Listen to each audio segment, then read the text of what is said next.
In a picture-perfect Christmas party at their beautiful London house, we're introduced to the hosts of the party, a happily married couple, Mark and Oliver. They are surrounded by friends and loved ones, and everybody is having a good time. Mark's ex-lover turned best friend, Thomas, is telling Mark about his partner, Alistair, who is into mixed media and created 7 short films while he was on his trip to Berlin in which he slept with an older Cuban man. But instead of breaking up with him, Thomas says he'll let his partner do it, as breaking up is too much of a hassle for him. He's frustrated that he can't find a single decent man for himself. Mark's attempts to lighten Thomas's mood are unsuccessful because nothing coming out of the mouth of a man who has a millionaire author husband and is in a happy relationship would make Thomas feel good. Meanwhile, Oliver decides to have fun with their other friend, Sophie, and gives her a present. Initially, Sophie's happiness had no boundaries because she knew a gift from a wealthy person would be expensive. She sings his praises and even goes on to claim that she will remain by her side even if Mark leaves him. She prays to the wealth gods to let the gift be a check for her next month's rent. However, when she opens it, she finds maracas. Her boyfriend, Terence, soon joins them and looks at the handcrafted maracas in awe. As if those were not enough to remind her how awful of a singer she is, Mark and Thomas join in and appreciate the gift because they wouldn't have to listen to her awful out-of-tone voice. Oliver soon engages everyone in their Christmas tradition, a sing-along with the guests, accompanied by professional musicians. Everything is going perfectly, but Oliver has to leave for Paris for a book signing event. Mark sees him off, as Oliver promises to return soon as he has got a great deal to talk about.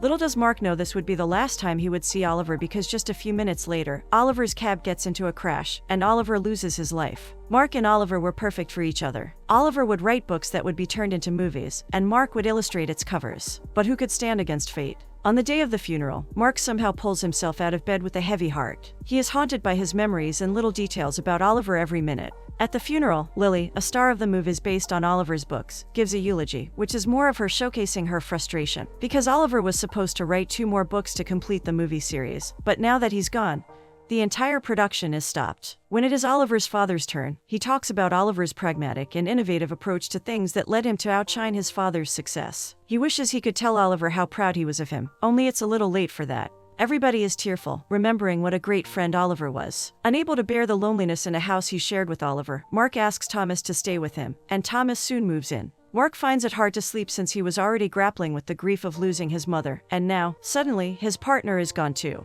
Things get more challenging as Mark is informed by his finance advisor, Imelda, about publishers who are trying to get out of the deal due to unfulfilled requirements for obvious reasons. It has just been a month since Oliver's passing, and Mark feels disgusted by how the publishers are acting. To take his mind off the grief, Sophie enrolls Mark in aerobics classes, and that night, after a long time, he falls asleep due to mental and physical exhaustion. 6 months have passed, and Sophie thinks it is high time Mark got back into the dating game. She advocates creating his profile on a dating site, but Thomas thinks it is still too soon. One night, Sophie comes in, all worked up, and informs Mark she broke up with Terence, so they need to go out. Thomas joins them and learns about the breakup bash but tries to excuse himself because he has an event to attend with Alistair. Mark reminds him how Alistair broke up with Thomas last year on his birthday and asks him not to let Alistair push him around. However, the brunt shifts on Mark when he tells Sophie he won't be going out because his therapist has given him some work. And both Thomas and Sophie are shocked to hear Mark hasn't opened Oliver's Christmas card till now, even though it has been almost a year now, which is precisely what his therapist wants him to do. Sophie and Thomas encourage him to do it and assure him they will be there for him. But he, too, has to show some effort. So Mark finds peace in the living room, where he sits, and finally opens the card. But to his horror, in the card, Oliver discloses he has met someone else and wanted him to know it before he could face Mark. Call it a blessing in disguise because that helps Marcus put his grief behind him and move forward. He decides to attend the event and join Thomas and Sophie. However, before he joins them, he finds someone else staring at him while he stares at the weird exhibition of a young amateur artist, whose dad bought her a space so she could feel she's good at what she's doing. It doesn't take much time for Mark to show the artist her place, but it is more of anger for Oliver that he projects. At the end of the performance, the stranger buys Mark a drink and introduces himself as Theo from Paris. They start talking, and even though Mark leads the conversation to potential dead ends, he gives his number to Theo before joining Sophie and Thomas. Sophie drops another bomb and reveals she quit her job because she had an epiphany that she should be doing her own thing. But till then, she would need to shift with Mark and Thomas as she's practically broke. It is that time of the year again that Mark has been dreading because last year, at around the same time, his entire life changed. He meets with Imelda, who informs him that since the publishing contract was terminated, a substantial amount is still left to be reimbursed against the huge advance that was issued to Oliver. She assures him she will do everything in her power to retain the estate and starts discussing the lease on a small flat in Paris, which is news to Mark. She quickly realizes the expenditure for two reflected on the documents does not include Mark in it, and we're talking about a third wheel. Mark is visibly upset and can't help but raise his voice in frustration now that he has wasted not just his entire year but also the time of his friends who helped him through this difficult time. To avoid losing his cool again, Mark asks Imelda to email him all the details about the house in Paris before leaving. Sometime later, Mark is in a cafe with Thomas, and they're waiting for Sophie, who turns up with all her belongings and looks like a mess. She has been crying now that reality has hit her hard, but she tries to play cool. So, to distract her from her pain and as a payback for their efforts for the past 1 year, Mark plans to take them to Paris for the weekend. Sophie jumps to take the opportunity and immediately says yes and asks where they will be staying. Mark casually mentions they have a place in Paris that Oliver bought last year, of course skipping on all the other details of infidelity, and the lease coming to an end. Thomas is genuinely shocked and asks why Mark never mentioned they have an apartment in Paris, and why on earth he's giving up on a place, but Sophie is quick to shush him. The three reach Paris, just happy to be in such a romantic place. Once they arrive at the flat, the three are awestruck by its sheer classiness. Sophie quickly claims the guest bedroom, asking for privacy, as a single 35-year-old woman, forcing Thomas to share the master bedroom with Mark. Meanwhile, Mark tries very hard not to think about all the things Oliver must have done there with his lover. He can't stop thinking about the man Oliver was seeing, especially after finding a gift Oliver had purchased for the man, sitting in Oliver's closet. After freshening up, they gather in the living area, where Sophie is dancing in joy because she has already found a date for herself. She asks Thomas and Mark to tag along since her date will be bringing his friends along, and she expects Mark to pay for the dress she will wear on the date. Mark tries to refuse, but she won't take no for an answer. So Mark takes the gift Oliver had purchased for his lover back to the store, and asks for it to be returned in exchange for clothes for Sophie. The shop owners seem a bit hesitant, but Mark's little montage of how his husband lost his life before his eyes makes them cave in, and they agree. That evening, the three walk the streets of Paris, reminiscing about their past while on their way to the restaurant. They have just settled in the restaurant when Sebastian and his friends join them and they have a hearty meal. Mark is reminded of Oliver when he sees a couple get engaged at the nearby table. After dinner, they visit a karaoke place where Sophie sings or rather screams her lungs out.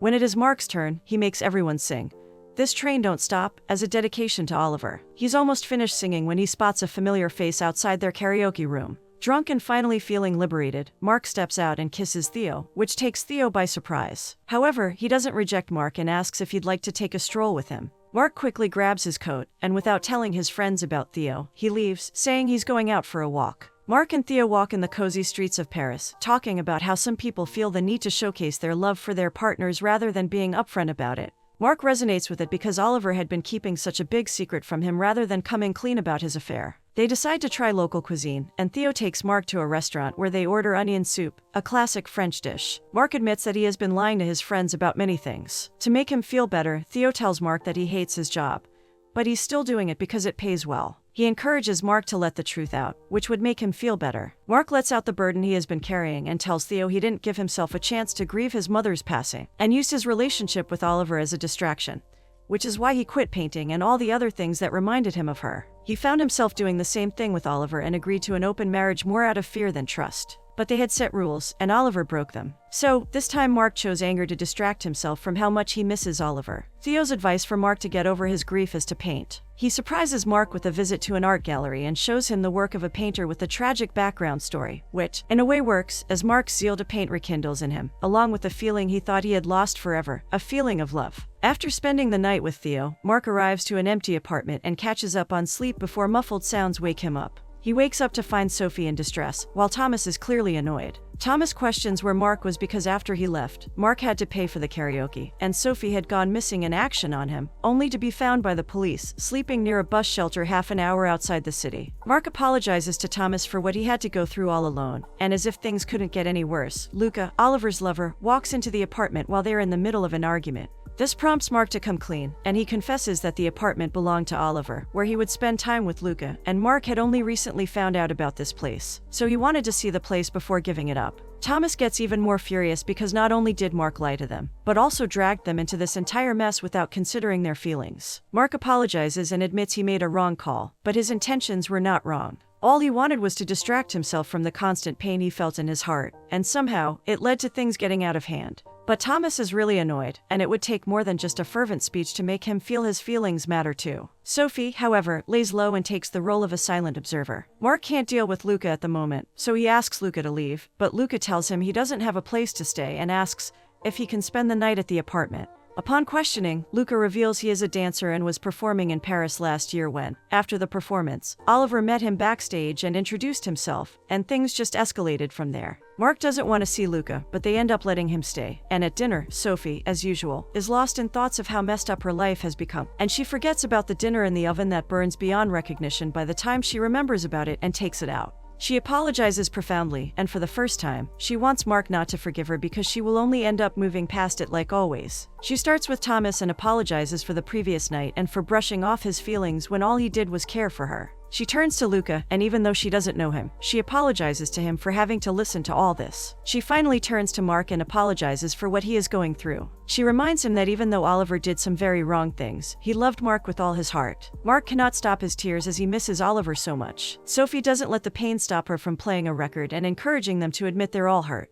She confesses Terrence left her, and she deserved it. Not wanting to spend the entire evening confined in the apartment, the three venture out and sit on the giant wheel. The topic of Sophie and Terrence's relationship arises, and Thomas wants to know what happened. Sophie tells him that Terrence was fed up waiting for her to wake up to reality. She realized that all this while she was assuming Terrence was too safe for her, but in reality, he was her safety, which she just realized, but it was too late. Thomas, too, has a meltdown where he feels he's never been a choice, not when he was dating Mark and not when he was dating Alistair. And even though he still has feelings for Mark, he knows they cannot be together, which breaks his heart. So, he wants nothing more than to go home and figure things out for himself. After 2 rounds at the giant Ferris wheel, the trio has talked things out, and Sophie decides to go home with Thomas. After bidding farewell to his friends, Mark goes to meet Theo because he needs someone to talk to and also because he got a text from him. He tells Theo he came clear because it was an inevitability he was delaying, and even though they are going through a rough patch, he believes things will turn out for the best. Theo leans in for a kiss, which just feels right at that moment.